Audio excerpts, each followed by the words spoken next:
Olá, boa noite. Hoje a gente vai falar sobre intolerância à lactose. Parece que está na moda, né? Todo mundo conhece alguém que tem uma relação meio conturbada com o leite. E para falar sobre isso, eu converso hoje com a coloproctologista, doutora Maria Lígia Lira Pereira. Tudo bem, doutora? Boa noite, seja bem-vinda. Obrigada, boa noite, obrigada pelo convite. Falar sobre... É um problema muito corriqueiro e atual, né? Intolerância à lactose.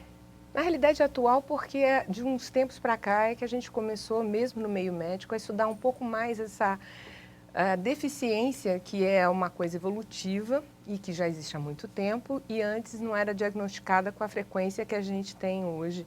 Hoje a gente consegue fazer diagnóstico precoce bem mais rapidamente. Quer dizer, uma doença que já existia. Já existia, porque na realidade ela tem um componente tanto genético quanto hereditário e tem um viés adquirido. Então você tem várias manifestações de uma dita que na realidade não chega a ser uma doença, é um desconforto, é uma disfunção, porque o organismo para de ter a capacidade de digerir o açúcar do leite adequadamente. E aí a gente tem aqueles produtos que hoje a gente conhece, Sim. sem lactose, que pode ser que resolva ou não, né, doutora? Depende muito da quantidade do leite ou do derivado de leite que você vai ingerir, é a quantidade de lactase, que é a enzima que a gente parou de produzir, necessária para manter bem essa digestão. Então, todo o processo digestório, ele depende de algumas enzimas. Tanto quanto a gente vai pensar numa proteína, como a gente vai pensar no glúten, que é outra coisa que está na moda também, na né? moda. Quanto à lactose, a frutose, ou seja, eu tenho vários pacientes que não têm intolerância só ao açúcar do leite, mas ao açúcar da fruta também.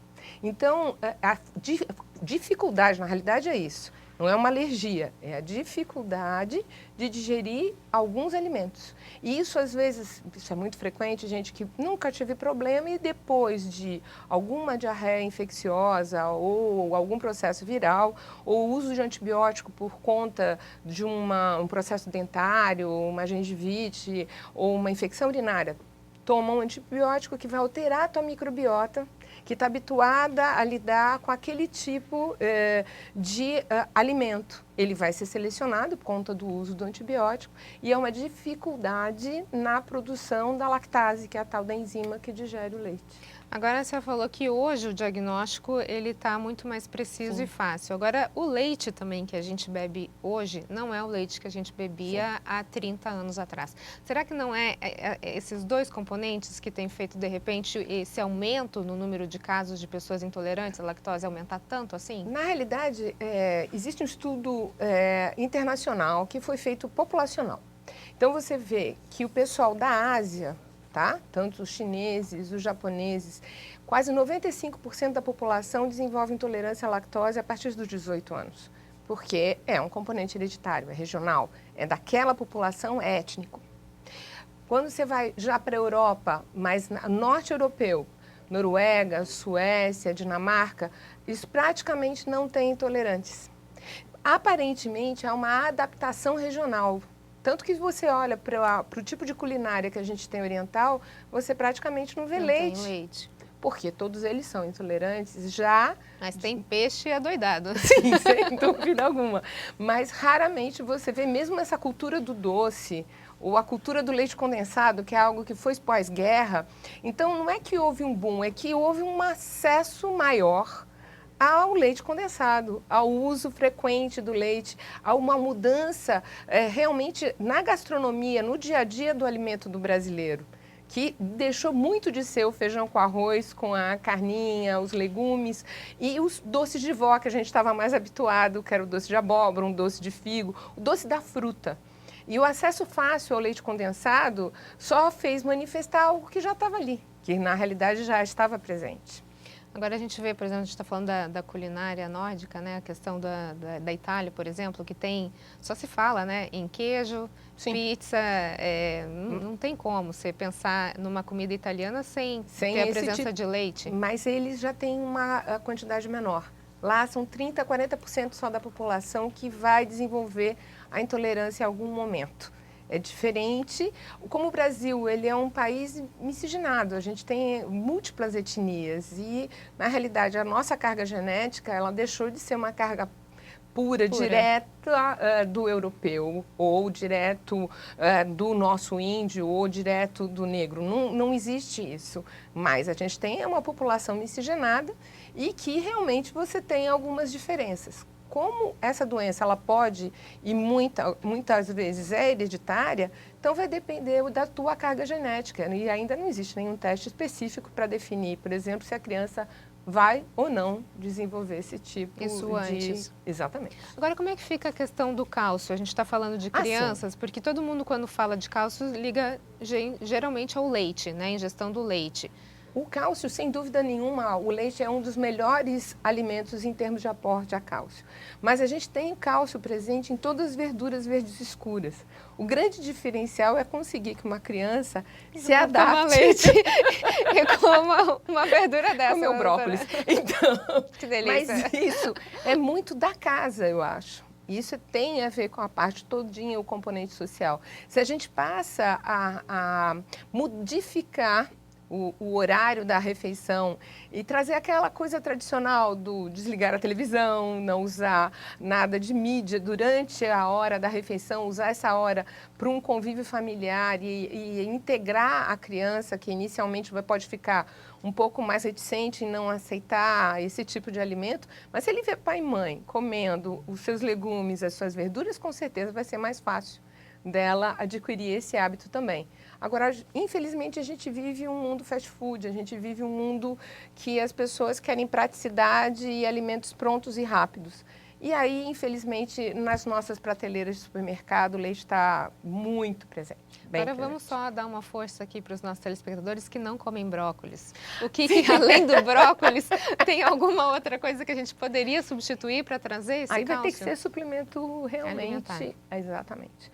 Porque o cálcio o principal é o leite e as verduras verdes escuras, que sem dúvida o espinafre, né? Lembra do Popeye? Era justamente para isso, para fortalecer a utilização da verdura, que além de você ter o cálcio, você tem grande presença de ferro. Eu tentei, mas infelizmente vamos ter que comer, vamos então, ter que comer verdura. Bastante verdura, né, doutora? A gente vai para um rápido intervalo e volta já já. O ND está de volta e o nosso assunto de hoje é intolerância à lactose. Eu converso com a coloproctologista, doutora Maria Lígia Lira Pereira. Doutora, a gente está falando sobre a questão da intolerância à lactose, dos locais onde existe maior incidência. Eu gostaria de falar agora sobre uma diferença que eu acho que é necessário as pessoas entenderem, a diferença entre a intolerância à lactose e a pessoa que tem alergia ao leite. É completamente diferente.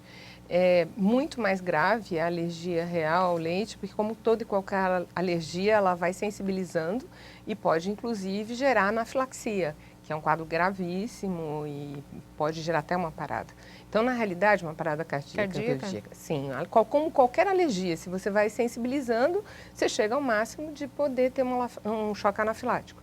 Mas, na realidade, eu acho que é importante a pessoa entender que a intolerância à lactose ela não vai gerar um grande problema, um câncer ou uma doença inflamatória, ela não vai ser a causa de um processo inflamatório muito importante. Mas ela é muito mais uma incapacitante, porque ela vai dar as ditas doenças funcionais.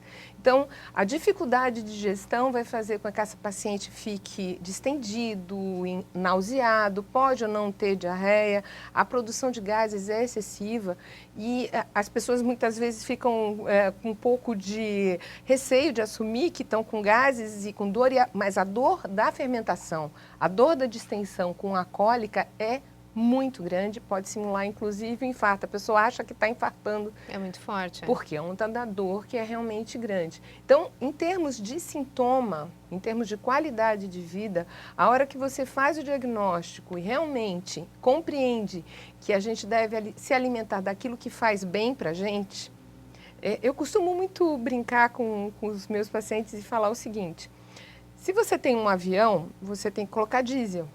Sim. Agora, quando você tem uma Porsche, você vai colocar a gasolina melhor possível.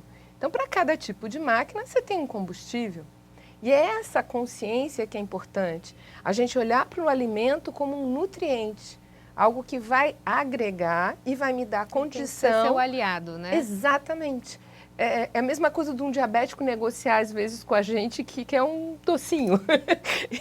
Tudo bem, mas ele vai ter o preço. Exatamente. Então, em compreender que a vida, a gente tem que buscar coisas que nos agreguem e nos tragam qualidade. Agora, além desses sintomas que a senhora mencionou, por exemplo, quando alguém, de repente, evacua com sangue, isso pode ser um sinal de intolerância à lactose ou de alergia ao leite? Aí a gente iria muito mais para alergia ao leite. Raramente você vai ter sangramento só por conta de uma intolerância. Existem alguns tipos de colite, que é o processo inflamatório intestinal, que são as colites indeterminadas, não as autoimunes, nada disso. Existem algumas colites indeterminadas que ocorrem, por exemplo, após uso de alguns medicamentos ou após uso de alguns antibióticos. Você tem algum tipo de lesão na mucosa desse intestino. E como tem uma lesão, da mesma maneira que você tem uma afta que pode sangrar, você pode ter um sangramento. Mas sangramento intestinal é sempre sinal de alerta para a gente. Então, não se contente. Eu falo sempre isso. O sangramento intestinal, não existe nem mais aquela faixa etária limítrofe. Normalmente há necessidade da gente fazer uma investigação com uma colonoscopia ou, no mínimo, um exame local para confirmar a sua origem. Em crianças também. Crianças também, o índice de colite em crianças vem aumentando, infelizmente, bastante. Então, é importante o diagnóstico precoce. Eu acho que sangue sempre é um alerta que a gente deve buscar e definir, não se tranquilizar, porque o excesso de tranquilidade, assim como o excesso de busca, os dois extremos vão ser ruins. Agora, sangramento, com certeza, é sinal de alerta. Okay, a gente tem uma pergunta de um telespectador?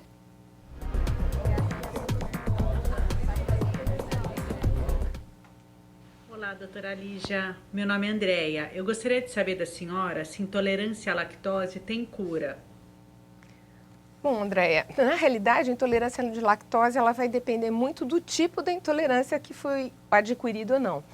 Se ela for uma intolerância temporária, e isso pode ocorrer, como eu falei, após algum processo infeccioso intestinal ou algum quadro de infecção que possa ter gerado, essa intolerância pode ser transitória.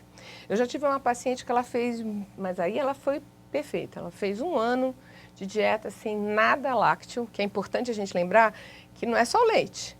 Você tem o queijo, você tem o creme de leite, você tem o leite condensado, a manteiga. Exatamente, o chocolate, o sorvete, que nosso sorvete... Não está sobrando nada, né, doutora Ana Célia? Isso está ficando complicado. Todas as frutas, legumes, verduras, cereais, nós estamos bem, de leguminosas. Nós somos um país muito rico em variedade. E essa paciente ficou realmente 1 ano sem ingerir nada lácteo. Ela tinha um exame inicial que ela não conseguia absorver nada da lactose. Ela fez o exame 1 ano depois, ela tinha conseguido resgatar. Voltou a produzir, ela vai com muita parcimônia, ela não faz abusos uma vez, só porque hoje é sábado, então hoje eu tenho direito ao meu brigadeiro. Não, ela realmente é bem pontual e muitas vezes usa algum tipo de suplemento para conseguir fazer uso. Mas ela não toma nem aquela medicação que se toma? Não, ela está sem nada. Sem nada. E ela está bem. Conseguiu reverter. Conseguiu reverter o quadro. Diagnóstico, doutora, como é que é feito? Então, diagnóstico tem 2 exames que a gente tem com facilidade. Um é o exame de sangue, que é o teste de tolerância à lactose.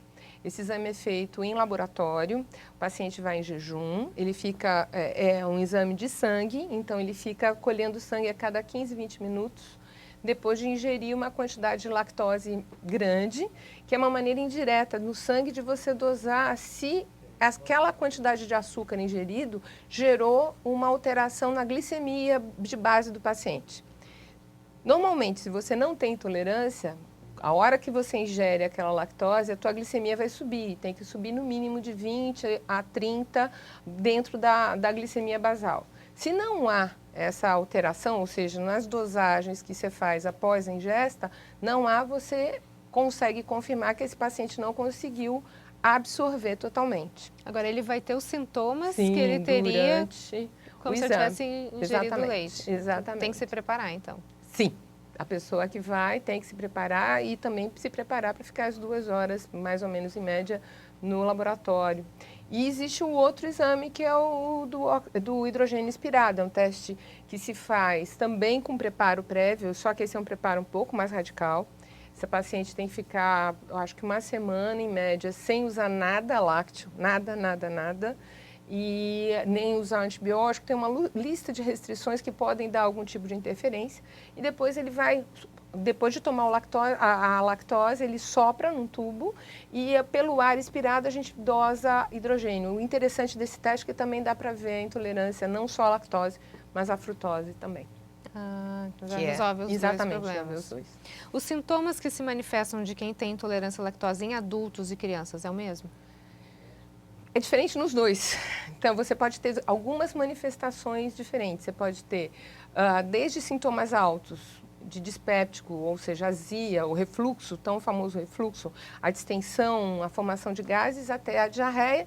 E eu tenho alguns pacientes, poucos, que fazem obstipação por conta da intolerância, que depois de retirado o hábito intestinal volta a ficar regular. Ok, no próximo bloco a gente continua a falar sobre intolerância à lactose. Nós voltamos já já. O ND está de volta e o nosso assunto de hoje é intolerância à lactose e eu converso com a coloproctologista, a doutora Maria Lígia Lira Pereira. Doutora, a gente vai abrir esse bloco, mas antes eu gostaria de falar que a gente tem uma participação dos telespectadores. Mais alguma pergunta?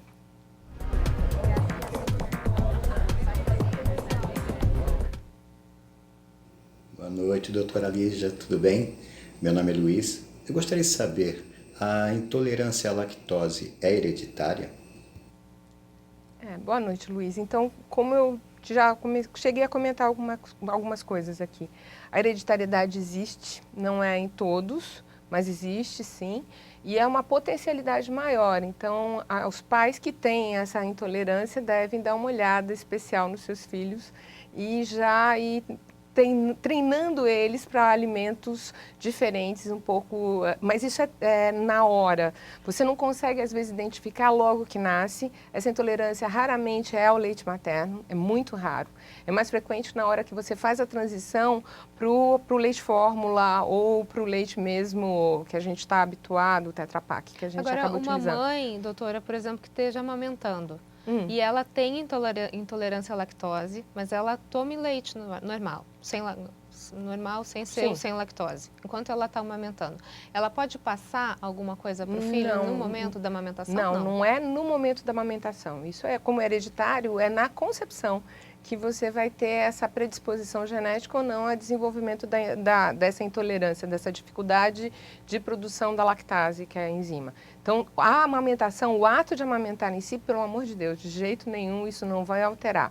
A única coisa, se essa criança tem uma predisposição e ela pode ter gases, e muitas vezes a gente confunde a cólica, que é a maturidade dessa microbiota intestinal, que vai se adaptando depois de 3, 6 meses de idade, ela já se estabiliza, com isso ser, na realidade, uma intolerância. Pelo amor de Deus, o leite materno é o alimento completo para o bebê. E não quer dizer também que uma criança que sofra muito com cólica vá ter intolerância à lactose. Uma coisa não tem nada a ver com a outra. Na realidade, a cólica é essa maturidade intestinal, que é um contato dessa microbiota e o desenvolvimento de uma microbiota que vai ser a mesma praticamente durante a fase adulta. Ok, acho que a gente tem mais uma pergunta de um telespectador. Oi, doutora, meu nome é Carla e eu sou intolerante à lactose. A minha dúvida é que se eu consumir produtos sem lactose, como por exemplo o creme de leite, mesmo assim ainda sinto indisposição.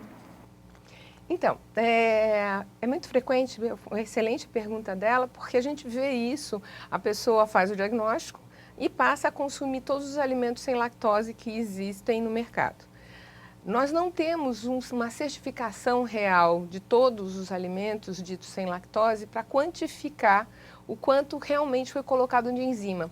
Como é que se faz um alimento sem lactose? Você introduz a enzima junto com no preparo do teu creme de leite, ou no preparo do teu leite, ou no preparo do teu leite condensado, que está ali. Só que, e como existem níveis de intolerância, tem pacientes que têm uma intolerância completa. E às vezes, mesmo dito creme de leite que está sem lactose, ele tem traços, e esses traços são suficientes para dar desconforto. Então, isso pode dar uma diferença de marca para marca? De marca para marca, de lote para lote. Eu tenho pacientes que me reportam que sempre consumiam uma determinada marca e, na realidade, o lote diferente, não, tive que mudar porque já não estava muito bem. Eu sempre aconselho que, na realidade, quando você faz o diagnóstico, você passe um período longo, sem utilizar nada, para você permitir que a tua microbiota se estabilize e não seja agredida constantemente. Imagina que você não consegue digerir aquele açúcar. Aquele açúcar ele passa inteiro, ele fica uma molécula enorme e que acaba sendo alimento dessa microbiota que fica, nossa, estou sendo alimentada, eu vou me hiperproliferar. E é o que acontece, é o que a gente chama de supercrescimento bacteriano. Por isso que dá distensão em esses gases. A hora que você espera um tempo, ou seja, você para de alimentar, mesmo esses sem lactose, que às vezes tem algum traço, você consegue que essa microbiota volte a se estabilizar, então diminua a fermentação, diminua a produção de gases de distensão. O ideal mesmo, por causa dessa moça que perguntou sobre o creme de leite, a gente tem a lactase, que é a enzima que a gente parou de produzir, para comprar em farmácia. O ideal seria parar, né? Dá Eu sempre esse aconselho. tempo de um ano? Durante pelo menos uns 6 meses, no mínimo, tá, o que a gente fala, a gente leva de 8 a 10 semanas para poder dar uma estabilizada. Então, no mínimo, seriam esses 3, 4 meses para dar uma estabilizada e aí sim começar pontualmente. Você vai reiniciando, mas sempre utilizando a lactase, que é essas enzimas, e existem várias agora no comércio. Normalmente para adulto a gente dá 9.000 unidades, para as crianças 4.000, mas tudo também depende da quantidade. Então, tá. Então vamos ver a forma certa de se tomar esse remédio. Então, aí você foi numa pizzaria, comeu uma pizza de 4 queijos e pediu um petit gâteau. Um comprimido não vai resolve. adiantar. De jeito nenhum. Tudo vai depender da quantidade de lactose que vai estar presente naquela refeição e a quantidade de comprimidos, ou de pó, que tem em pó e tem comprimido, que vão ser necessárias para você poder conseguir equilibrar e digerir aquela lactose presente. Se você vai comer uma pizza que não tenha queijo, ou que tenha traço só de queijo, e é importante lembrar outra coisa, quanto mais fresco o queijo, maior o teor de lactose. Então, um queijo branco ou uma ricota, ele vai ter um teor muito maior de lactose do que um parmesão. Então, que vai ter um teor menor, porque ele tem mais gordura. Ele é o vilão do colesterol, mas não o vilão para a lactose, não tão vilão. Então, a quantidade, às vezes a gente fala, mas a creme de leite não estava bom. Mas, na realidade, você usou um chantilly. Ele está ali in natura, numa quantidade muito grande, diferente de você diluir num prato e aí você não vai ter uma quantidade tão grande. Então, a quantidade de lactase necessária depende também da quantidade de lactose que você vai ingerir. E o horário de ingestão é na hora que você vai... Muita gente vai para uma festa e fala assim, já tomei meu comprimido, vou para a festa, posso comer o que eu quiser. Não dá mais. Não. É na hora que você vai ingerir que você tem que usar o comprimido. Ok, doutora, muito obrigada pelas suas informações. Muito obrigada a você. O ND fica por aqui, uma ótima noite para você. Fique agora com o Jornal da Band. Até mais.